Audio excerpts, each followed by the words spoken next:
আপনি কি কখনো ঢেউয়ের শান্ত ছন্দ বা নদীর মৃদু প্রবাহের প্রতি আকৃষ্ট হয়েছেন? জলরাশির সাথে আমাদের একটি গভীর সংযোগ রয়েছে। আমাদের ব্যস্ত জীবনে কংক্রিটের চারদিকে এই প্রাচীন বন্ধনটি ভুলে যাওয়া সহজ।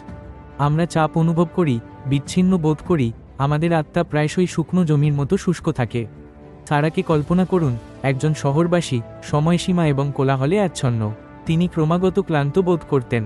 এক সপ্তাহান্তে পালানোর সন্ধানে তিনি কাছাকাছি একটি হ্রদে গেলেন, দ্বিধাগ্রস্ত কিন্তু আশাবাদী। তিনি তীরে বসে ঢেউ দেখছিলেন।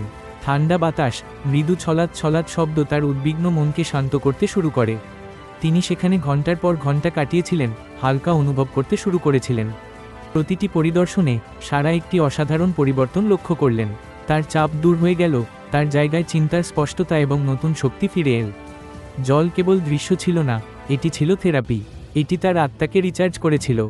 জলরাশির কাছাকাছি থাকা শান্তি, মননশীলতা এবং সংবেদনশীল উদ্দীপনা প্রদান করে, আমাদের সুস্থতাকে পুনরুজ্জীবিত করে। এটি প্রকৃতি এবং নিজেদের সাথে পুনরায় সংযোগ স্থাপন করতে সাহায্য করে, আধুনিক জীবনের চাপ থেকে একটি আশ্রয়। জলের জন্য সময় বের করুন। নিজের জন্য জলের শক্তি আবিষ্কার করুন। একটি স্থানীয় ঝর্ণা, একটি শান্ত হ্রদ, বা এমনকি একটি আরামদায়ক ফোয়ারা খুঁজুন।